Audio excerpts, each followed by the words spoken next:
할렐루야. 이 시간 먼저 축복하는 마음으로 함께 인사하기 원합니다. 주님의 교회를 세웁시다.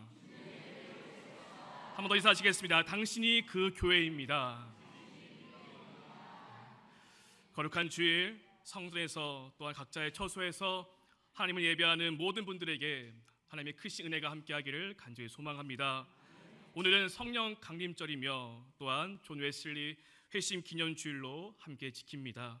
오늘 함께 나누는 이 말씀을 통하여서 우리를 새롭게 하시는 성령의 은혜가 우리 모두에게 함께하게 되기를 간절히 소망합니다. 많은 사람들이 사랑하는 찬송가 305장 나 같은 죄인 살리신, 이 찬양은 존 뉴턴이란 목사님이 작사를 하셨습니다. 사실 존 뉴턴 목사님은 악명 높은 노예선의 선장이었다라고 합니다. 11살 때부터 노예선을 타고 방탕한 생활을 했었으며 어느 날 거대한 폭풍을 만나서 죽음의 위기에 처하게 되었다라고 합니다. 그는 생사의 그 갈림길 속에서 자신의 그 죄를 회개하게 되었고 그때 예수님을 만나게 되었다라고 말합니다. 그 후에 과거의 삶을 다 청산하고 복음을 전하는 목회자의 길을 걷게 되었고 추악한 삶을 살던 자신을 구원해 주신 하나님의 은혜에 감사하며 쓴 찬송의 시가 바로 Amazing Grace, 나 같은 죄인 살리신 그 찬양의 가사라고 합니다. 극적인 회심을 했었던 이 존 뉴턴 목사님이 이러한 말씀을 하셨다고 합니다.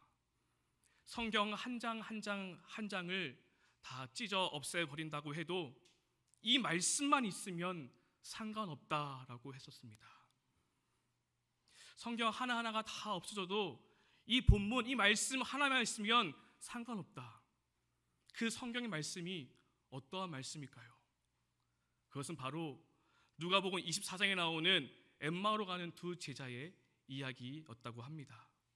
그렇다는 건 이 이야기 속에 하나님의 크신 은혜, 어메이징 그레이스가 담겨 있다는 것을 말씀해 주시는 것이겠죠.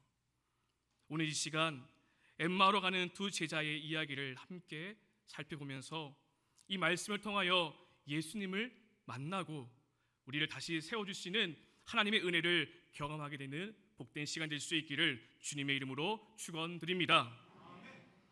예수님의 부활 소식을 듣고도 믿지 못해 예루살렘을 떠나 엠마오로 가는 두 제자가 있었습니다. 이 두 사람에 대한 정보는 누가복음 24장 18절 말씀이 전부였는데요, 둘 중에 한 사람의 이름이 글로바라고 합니다. 추측하기로는 이들은 예수님의 12제자 그룹에 속한 제자는 아니었으나 예수님의 공생의 사역 중에 예수님을 따라다녔던 제자 중에 한 명이었고 엠마오로 가는 내내 이 예루살렘에 있었던 그 일에 대해서 말했던 것을 보아 나름 신앙의 열성을 가지고 예수님을 따랐던 사람들이라고 생각할 수 있겠습니다. 엠마오는 예루살렘에서 약 11km 떨어진 곳인데요, 그렇다면 이들은 왜 예루살렘을 떠나서 엠마오로 향해 가고 있을까요? 그들이 걷는 엠마오로 가는 그 길은 어떠한 길이었을까요? 이 두 사람은 예수님이 이스라엘을 구원하실 분이라고 믿었습니다. 누가복음 24장 21절 말씀을 보면은 우리는 이 사람이 이스라엘을 속량할 자라고 바랐노라라고 말합니다. 바랐노라라는 말은 소망을 가지고 기대했는데 이제는 바랄 수 없게 되었다는 것입니다. 왜냐하면 예수님이 십자가에서 죽으셨기 때문입니다.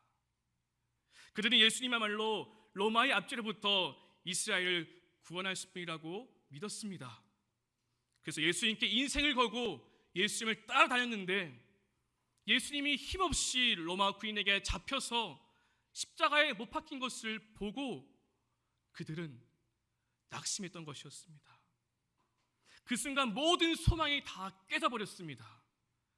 기대했던 모든 것들이 연기처럼 사라지게 되었고 허무함과 슬픔으로 얼룩지게 되었습니다. 그동안 따랐던 목적과 소망을 잃어버렸기 때문에 더 이상 이곳에 머물 수 있는 이유가 없는 것입니다. 그래서 그들은 엠마오로 향했던 것이었습니다. 이 두 사람이 걷는 길은 실망과 슬픔의 길이었고 그들의 걸음에는 절망만 묻어 나왔습니다. 그런데 이때 이 절망의 걸음을 따라오며 가까이 다가오는 한 분이 계십니다. 그리고 그들의 발걸음에 맞춰서 함께 걸어주신 분이 계십니다. 누가복음 24장 15절 말씀입니다. 그들이 서로 이야기하며 문의할 때에 예수께서 가까이 이르러 그들과 동행하시나. 아멘. 이 두 사람에게 누가 오셨습니까? 바로 예수님이 오셨습니다. 예수님이 그들 가까이 오셨고 그들의 걸음에 동행하셨습니다. 그런데 안타깝게도 이 두 사람은 예수님을 알아보지 못했습니다. 그들의 눈이 가리어서 알아보지 못했다라고 성경은 말씀해주고 있습니다. 그 절망의 어둠이 눈을 가려버린 것입니다. 그렇지만 감사한 것은 소망을 잃어버리고 엠마오로 왔던 두 사람에게 예수님이 먼저 찾아와 주셨다라는 것입니다. 믿음이 무너져서 예루살렘을 떠나 엠마오로 가는 그들을 만나기 위해서 예수님이 그들에게 찾아오셨고 기꺼이 그들의 그 절망의 걸음을 같이 걸어가 주신 것입니다. 오늘 혹시 이 예배 자리에 나오신 분들 중에서 엠마오로 가는 이 두 제자처럼 믿었던 소망이 사라지고 눈앞이 캄캄한 길을 걷고 계신 분이 혹시 있으십니까? 잡고 있던 그 희망의 끈을 놓쳐버리고 시리에 빠져서 낙심하고 계신 분이 있으십니까? 삶의 목적과 그 길을 잃어버려서 갈 바를 알지 못하고 인생의 여러 가지 문제와 고통으로 인해서 절망의 걸음을 걷고 계신 분이 혹시 있으십니까? 사랑하는 여러분, 오늘 엠마오로 가는 그 두 제자에게 예수님이 먼저 찾아와 주셨다라는 이 사실을 우리가 잊지 않기를 간절히 소망합니다. 그렇다는 건 오늘 저와 여러분에게도 먼저 예수님께서 찾아주실 것을 믿습니다. 때론 삶의 문제와 어려움으로 인해서 주님이 나와 함께하지 않는 것처럼 생각할 때도 있었습니다. 그러나 우리가 놓치지 말아야 할 것은 나의 믿음이 흔들릴지라도 주님의 사랑은 흔들리지 않는다라는 것입니다. 주님은 내가 걸어가는 그 길을 같이 걸어가 주십니다. 그 길이 절망의 길일지라도 주님은 동행하여 주십니다. 오늘 이 예배를 통하여서 나와 가까이 계시고 나의 걸음에 동행하시는 그 예수님을 만날 수 있기를 주님의 이름으로 축원드립니다. 예수님은 부활 사실을 믿지 못하고 예수님의 죽음으로 절망하는 그 두 사람을 다시 일으켜 세워주십니다. 그렇다면 이제 이 절망의 걸음을 끝내고 다시 일으켜 세우시는 하나님의 은혜, 예수님의 방법은 무엇일까요? 예수님은 얘들아, 내가 지금 부활해서 너희들 앞에 있단다. 내 이 부활의 몸을 봐라. 그리고 믿지 못지 말고 나를 믿는 자가 되라. 예수님은 이렇게 하지 않으셨어요. 대신 어떻게 해주시는가? 그리스도가 왜 고난을 받아야 되고 그리고 왜 영광에 들어가야 하는지를 모든 성경에 기록된 말씀을 자세히 설명해 주십니다. 구약의 말씀에서 메시아의 고난과 영광 그리고 메시아에 관한 모든 예언의 말씀을 풀어 설명해 주십니다. 저는 말씀을 묵상하면서 왜 예수님은 자신의 그 부활의 몸을 바로 보여주는 것이 아니라 말씀을 풀어내는 방법을 선택하셨을까? 바로 그 부활의 몸을 보여주면 끝나는 것인데 왜 긴 시간을 할애하면서 일일이 성경에 기록된 그 모든 말씀들을 다 풀어서 말씀해 주셨던 것일까? 그 이유는 말씀이면 충분하기 때문입니다.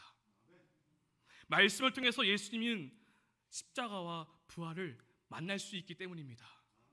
하나님께서 이미 말씀을 통해서 계시하여 주셨기 때문에 성경만 제대로 알아도 믿을 수 있다는 것입니다.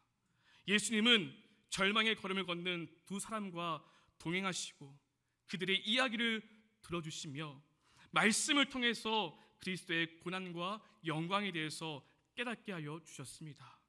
그리고 그 말씀을 들었던 그 두 사람에게 놀라운 일이 일어나게 됩니다. 오늘 본문 32절 말씀입니다. 그들이 서로 말하되 길에서 우리에게 말씀하시고 우리에게 성경을 풀어주실 때에 우리 속에서 마음이 뜨겁지 아니하더냐. 아멘. 예수님은 엠마오로 가는 두 사람과 동행하여 주셨고 그들의 이야기를 들어주셨고 깨닫지 못하는 어리석음을 이해해 주시면서 성경 말씀을 풀어주셨습니다. 주님은 그들의 동행자가 되어주셨고 상담자가 되어주셨고 말씀을 풀어주는 해설자가 되어주신 것입니다. 그리고 그렇게 풀어진 말씀, 살아있는 말씀이 그들 속에 들어와 마음의 뜨거움을 경험하게 되었습니다. 뜨겁다라는 원어의 뜻에는 불타오르다라는 의미도 있습니다. 하나님의 말씀으로 미지근하게 식어있던 그들의 마음이 불타오르게 된 것이었습니다. 다 죽어가던 그들의 영혼이 하나님의 말씀으로 인해서 다시 살아날 수 있게 된 것이었습니다. 사랑하는 여러분, 우리가 인생에 살아갈 때에 시리와 절망으로부터 이것을 끌어낼 수 있는 방법은 오직 하나님의 말씀뿐입니다. 하나님의 말씀이면 충분합니다. 말씀은 죽어가는 영혼을 다시 소생시켜 주십니다. 말씀은 미지근한 우리의 신앙을 다시 뜨겁게 만들어 주십니다. 말씀이 머리에만 머무는 것이 아니라 우리의 마음으로 믿어질 때에 새로워지는 것을 느끼게 되고 우리의 속사람을 변화시켜 주십니다. 여러분은 말씀의 뜨거움을 경험해 본 적이 있으십니까? 말씀이 내 속에 들어와서 주체할 수 없고 말씀으로 인해서 뜨거운 눈물을 흘려본 적이 있으십니까? 시편 119편 시편 기자는 이렇게 고백합니다. 내 영혼이 진토에 붙어 싸우니 주의 말씀대로 나를 살아나게 하소서. 나의 영혼이 눌림으로 말미암아 녹사오니 주의 말씀대로 나를 세우소서. 이 말씀이 나의 고난 중에 위로라. 주의 말씀이 나를 살리셨기 때문이니라. 아멘. 여러분, 우리도 이러한 고백을 들을 수 있기를 원합니다. 말씀으로 다시 살아나는 우리 모두가 될 수 있기를 간절히 소망합니다. 말씀의 능력이 우리를 다시 새롭게 하시고 뜨겁게 만들어주시고 우리가 다시 일어서서 주님의 일들을 감당할 수 있도록 도와주실 줄 믿습니다. 그 말씀의 뜨거움이 오늘 예배드리는 우리 모두에게 함께하게 되기를 간절히 소망합니다. 저는 32절 말씀을 계속해서 묵상하는 가운데에 제 눈에 계속 맴돌았던 말씀이 있었습니다. 32절 말씀을 보여주시면은 처음에 이렇게 시작합니다. 그들이 서로 말하되 라고 말합니다. 이 두 사람은 말씀이 자신들의 마음속에 들어와 뜨거워지는 은혜를 경험하게 되었습니다. 그리고 서로 마음이 뜨거웠던 것을 공유하는 것입니다. 서로 말하였다는 것입니다. 예수님께서 말씀을 풀어주실 때에 이 말씀이었구나, 여기에 다 적혀 있구나, 그 말씀을 듣고 은혜 받은 것을 서로 말하는 것입니다. 나는 이 말씀에 은혜 받았어, 이 말씀을 들었을 때 나는 마음이 뜨거워졌어 라고 서로 말하였다라는 것입니다. 저는 말씀을 묵상하면서 이러한 소망을 하였습니다. 하나님, 우리 교회가 말씀으로 인해 뜨거워졌던 그 마음을 서로 나눌 수 있게 하여 주시옵소서.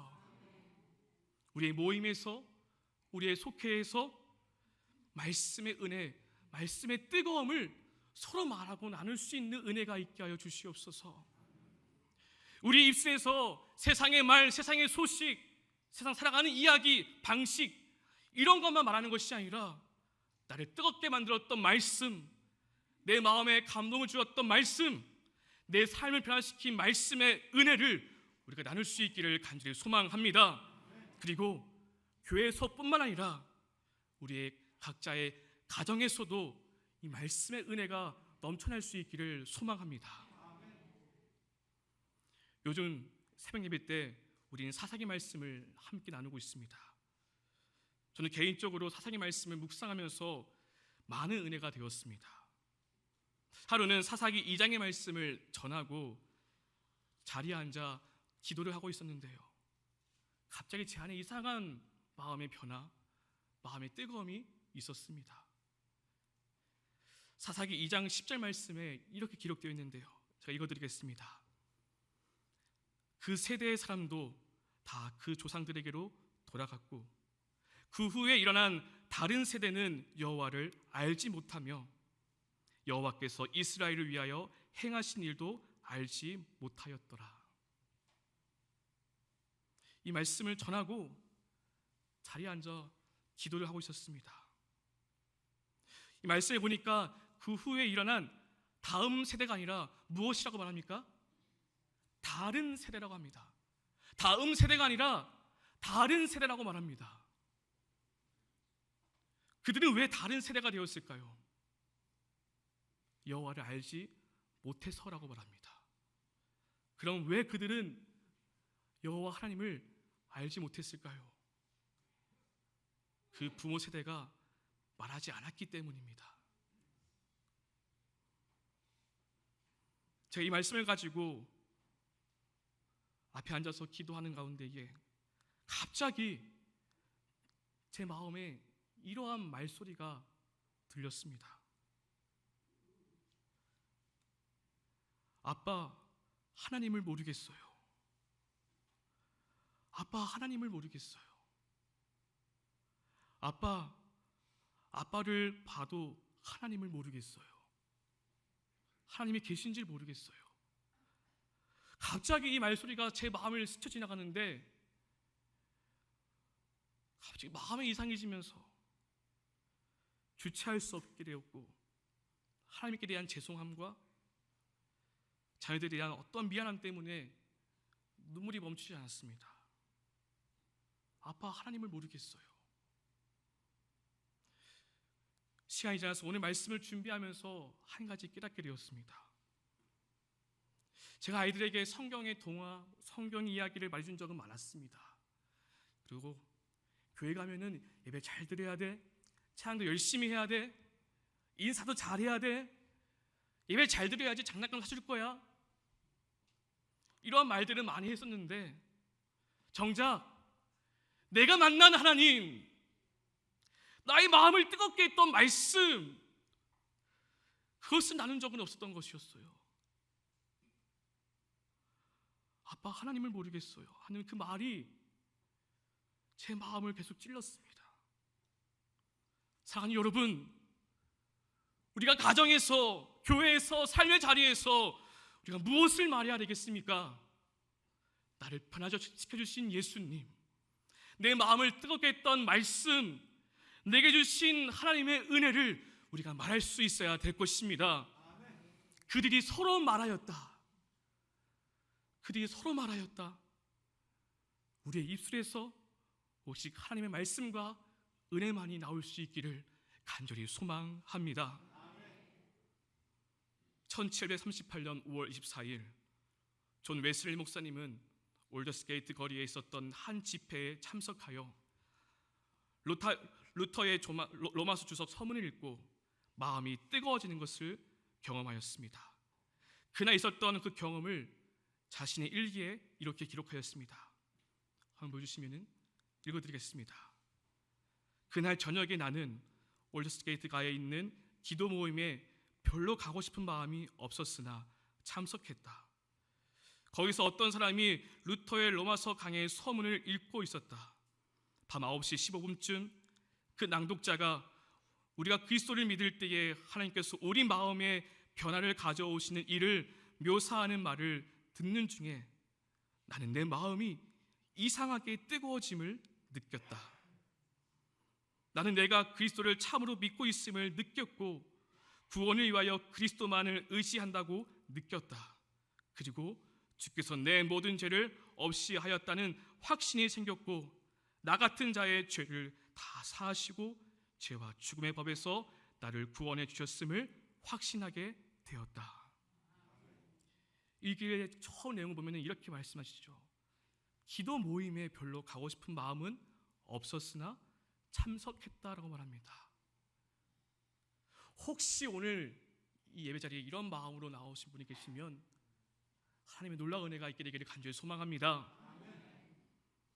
왜 그런가 하면은 존 웨슬리 목사님은 인디언들을 변화시키고 인디언들에게 복음을 전하기 위해 2년간 조지아 선교를 하셨습니다. 그런데 그 모든 선교가 실패로 끝나게 되었고 다시 영국으로 돌아왔던 것이었습니다. 선교 실패에 대한 좌절과 낙심의 나날을 보내고 있던 어느 날 별 마음 없이 참석했던 그 집회에서 영적인 회심을 하게 되었던 것입니다. 그리고 그 회심 이후에 존 웨슬리 목사님은 열정적인 복음의 전도자가 되었습니다. 교회 안에만 있는 것이 아니라 교회 밖으로 나가서 야외로 나가서 설교를 하였습니다. 52년 동안 말을 타고 곳곳을 돌아다니며 복음을 전했고 영국 사회에 큰 영향력을 끼치게 되었습니다. 오늘 엠마오로 내려갔던 두 제자와 이 존 웨슬리 목사님의 공통점은 실패와 절망 속에서 예수님을 만났다는 것입니다. 실패와 절망이 있었어도 말씀으로 인해서 뜨거움을 경험하게 되었다는 것입니다. 그리고 변화된 삶을 살게 되었습니다. 오늘 말씀의 뜨거움을 경험한 그 두 사람은 어떻게 되었을까요? 가던 길을 멈추고 돌아서게 됩니다. 33절 말씀을 보면은 곧 그때로 일어나 예루살렘에 돌아가 보니 라고 말합니다. 예수님의 죽음을 보았던 그곳, 이제는 끝이라고 생각했던 그곳으로 다시 돌아간 것이었습니다. 그리고 그곳에서 더 큰 놀라운 은혜를 경험하게 됩니다. 우리가 마지막으로 함께 읽었던 두 번째 본문의 말씀을 보면은 예수님께서 두려움에 숨어 있었던 11 제자를 찾아가 주십니다.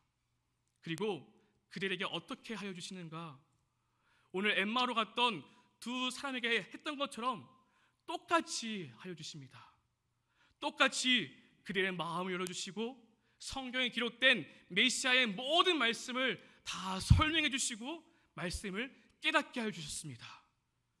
그리고 이 모든 일을 다 하신 후에 48절 말씀에 그들에게 말씀하십니다. 너희는 이 모든 일의 증인이라. 예수님은 이 부활의 증인을 세우고자 하셨습니다. 그런데 증인이 되려면은 개인적인 경험으로는 부족합니다. 그래서 예수님은 이미 오래전 예언된 말씀 속에서 십자가와 부활을 깨닫게 하셨고 부활의 증인으로서 그 기록된 말씀을 가지고 전하게 하도록 하셨던 것이었습니다. 십자가와의 부활을 우리 눈으로 보지 않아도 우리는 증인이 될 수 있습니다. 이미 성경을 통해서 그리스도가 고난을 받고 3일 만에 다시 살아난 것과 그 이름으로 죄 사함을 받을 수 있다는 것을 다 알 수 있기 때문입니다. 그런데 예수님은요, 이 말씀을 다 깨닫고 하신 후에 이제 준비됐으니 가라라고 하지 않으십니다. 증인이 되기 위해서 한 가지가 더 필요하다고 말씀해 주십니다. 49절 말씀입니다. 볼지어다 내가 내 아버지께서 약속하신 것을 너희에게 보내리니 너희는 위로부터 능력으로 입혀질 때까지 이 성에 머물라 하시니라. 아멘. 예수님은 위로부터 오는 능력, 바로 성령을 입을 때까지 머물러 있으라고 하셨습니다. 사도행전 1장 4절 말씀에서도 동일하게 말씀하십니다. 사도와 함께 모이사 그들에게 분부하여 이르시되 예루살렘을 떠나지 말고 내게서 들은 바 아버지께서 약속하신 것을 기다리라. 예수님은 떠나지 말고 기다리라 말씀하십니다. 그 말씀에 따라서 누가복음의 마지막을 보면은 떠나지 않고 기다렸던 이 제자들의 모습을 이렇게 기록해 주고 있습니다. 52절, 53절입니다. 그들이 그에게 경배하고 큰 기쁨으로 예루살렘으로 돌아가 늘 성전에서 하나님을 찬송하니라. 아멘. 큰 기쁨으로 예루살렘으로 돌아가 늘 성전에서 하나님을 찬송하였습니다. 약속하신 성령이 오실 때까지 떠나지 않고 성전에 함께 모여 하나님을 찬송하였습니다. 이것을 사도행전에서는 이렇게 말씀해 주고 있습니다. 더불어 마음을 같이하여 오로지 기도에 힘쓰더라. 아멘. 바로 성령이 오실 때까지 그냥 하염없이 앉아서 기다리는 것이 아니라 한 마음으로 그들은 기도에 힘썼고 하나님을 찬양하였고 함께 성전에 모여서 하나님을 예배했던 것이었습니다. 그리고 오순절이 되자 다 같이 모여있던 그들에게 하늘로부터 급하고 강한 바람 같은 소리가 일어나게 되었고 불의 혀처럼 갈라지는 것들이 각 사람 머리 위에 임하게 되어 다 성령의 충만함을 받게 되었다라고 말씀해 주고 있습니다. 말씀으로 뜨거워졌던 그들이 이제는 성령으로 다시 뜨거워지게 된 것이었습니다. 성령 강림절은 성령 충만을 받아 세상을 향해 복음을 전하게 된 교회의 탄생, 교회의 시작이라고 할 수 있겠습니다. 그리고 예수님은 교회로 부르신 우리에게 오늘 두 가지를 말씀해 주십니다. 말씀의 뜨거움이 있어야 된다. 말씀의 충만함이 있어야 된다. 다음으로 성령의 충만함이 있어야 된다. 다시 말해서 말씀과 성령으로 충만해야 주님의 교회가 될 수 있는 것입니다. 실제로 사도행전을 보면은 사도들이 복음을 전할 때에 자기가 보았고 느꼈던 개인적인 경험을 말하지 않습니다. 베드로의 설교를 보면은 성령을 힘입어 그리고 구약 성경에 기록된 메시아의 그 모든 말씀을 가지고 성경을 풀어서 예수가 바로 그리스도라는 것을 전하게 됩니다. 예수님은 그래서 말씀과 성령으로 그들을 세웠던 것이었습니다. 오늘 우리도 마찬가지인 줄 믿습니다. 말씀과 성령으로 충만해야 예수님의 증인이 될 수 있습니다. 말씀만 있어서는 안 됩니다. 성령을 받아야 합니다. 말씀의 뜨거움은 시간이 지나면 식어질 수 있는데 그 뜨거움이 식어지지 않도록 성령께서 계속 불을 내려 주실 것입니다. 사랑하는 여러분, 성령은 사모하는 자에게 임하게 됩니다. 제 아들은 약속하신 그 성령을 사모하였고 성령이 오실 때까지 이로부터의 능력이 입혀질 때까지 오로지 기도에 힘쓰고 하나님을 예배하였습니다. 그리고 성령이 임하기까지 예루살렘을 떠나지 않고 머물러 있었습니다. 오늘 우리의 예루살렘은 어디입니까?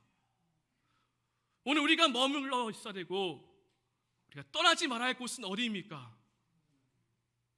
바로 교회인 줄 믿습니다. 하나님을 예배하는 자리, 하나님께 기도하는 자리, 말씀을 듣는 자리, 말씀을 배우는 그 자리를 우리가 지켜야 합니다. 오늘 우리가 하나님을 예배하는 이유도 마찬가지입니다. 하나님께 모든 찬양과 경배와 영광을 올려드리고 우리는 위로부터 오는 말씀과 성령의 충만함을 받아야 하는 것입니다. 그리고 주님은 말씀하십니다. 세상 향해 나아가라. 복음의 증인이 되어라. 복음의 전도자가 되어라 라고 우리를 파송하십니다. 사랑하는 여러분, 하나님의 은혜 가운데에 코로나가 다 지나가고 우리의 일상이 회복되었습니다. 이제는 코로나보다 독감이 더 무섭습니다. 코로나가 끝나면 우리의 신앙도 저절로 회복될 줄 알았습니다. 그런데 침체된 우리의 신앙은 잘 회복되지 않는 것 같습니다. 코로나라는 그 장애물이 내 앞에서 사라지면은 다시 신앙의 자리로 돌아올 줄 알았습니다. 그런데 과연 그렇습니까, 여러분?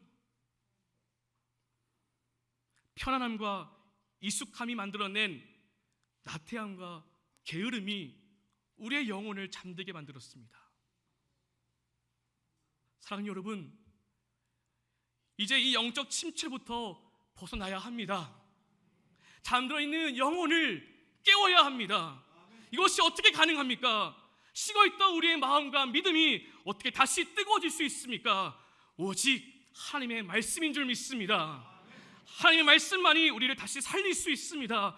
뜨거운 말씀의 은혜가 날마다 저와 우리 모두에게 임하게 되기를 간절히 소망합니다. 말씀을 더욱더 가까이 하십시오. 말씀을 추여로 묵상하십시오. 그 말씀이 누군가를 향한 말씀이 아니라 나에게 주시는 말씀으로 받고 말씀의 뜨거움이 우리에게 있게 되기를 간절히 소망합니다. 오늘 엠마오로 가는 두 제자에게 먼저 찾아와 동행하여 주시고 말씀하여 주셨던 은혜가 저와 여러분에게 있을 것입니다. 세상으로부터 오는 절망이 우리를 흔들지라도 우리를 향한 주님의 사랑은 흔들리지 않음을 믿으시기를 간절히 소망합니다. 그리고 그 사랑을 우리를 통하여서 말씀으로 다시 회복시켜 주시고 약속하신 성령을 보내주셔서 우리 모두를 예수님의 증인이 되게 하여 주실 것입니다. 오직 말씀과 성령의 충만한 교회가 되어 우리 모두가 예수님의 증인, 복음의 전달자가 될 수 있기를 간절히 소망합니다. 여러분, 우리가 다시 뜨거워지길 소망합니다. 목마른 사슴이 시름을 찾기에 갈급함같이 더욱 말씀을 갈망하시기 바랍니다. 살아계신 하나님을 갈망하며 기도의 자리, 찬양의 자리, 예배의 자리에 날마다 나아가길 바랍니다. 그래서 말씀으로 내 신앙을 회복하고 말씀으로 우리의 가정이 회복되어지고 말씀으로 무너진 우리의 삶의 자리가 회복될 수 있기를 간절히 소망합니다. 그리고 우리 새로운 교회가 이전보다 더 뜨거운 교회가 되길 소망합니다. 오직 말씀과 성령으로 충만한 교회가 되어 복음을 전하고 하나님의 꿈을 이뤄가는 교회가 되기를 간절히 소망합니다. 말씀의 뜨거운 은혜와 성령의 충만함이 우리 모두에게 임하게 되어서 세상 향해 담대히 나갈 수 있는 우리 모두가 될 수 있기를 우리 주님 예수 그리스도의 이름으로 간절히 축원드립니다. 기도하겠습니다. 하나님, 때로는 삶의 무게와 예기치 않는 인생의 문제로 인해서 주님을 멀리할 때도 있었지만 주님은 그런 우리를 포기하지 않고 오늘 우리에게 찾아와 주셨습니다. 우리의 눈을 열어주셔서 나와 동행하고 계시는 주님을 보게 하여 주시옵소서. 나의 그 절망의 걸음 속에서 함께 걷고 계시는 예수님을 보게 하여 주시옵소서. 그리고 오직 하나님의 말씀으로 우리를 다시 세워주시옵소서. 성령님, 우리의 연약함을 도와주셔서 말씀을 날마다 보게 하시고 말씀의 뜨거움을 경험하게 하여 주시옵소서. 그리고 마가의 다락방에 임했던 성령의 충만함이 오늘 예배하는 우리 모두에게 임하여서 이전과는 다른 삶을 사는 우리 모두가 되게 하여 주시옵소서. 오직 십자가와 부활의 증인, 복음의 전달자가 되는 우리 모두가 되게 하여 주시옵소서. 우리 주님 예수 그리스도의 이름으로 간절히 기도드립니다. 아멘.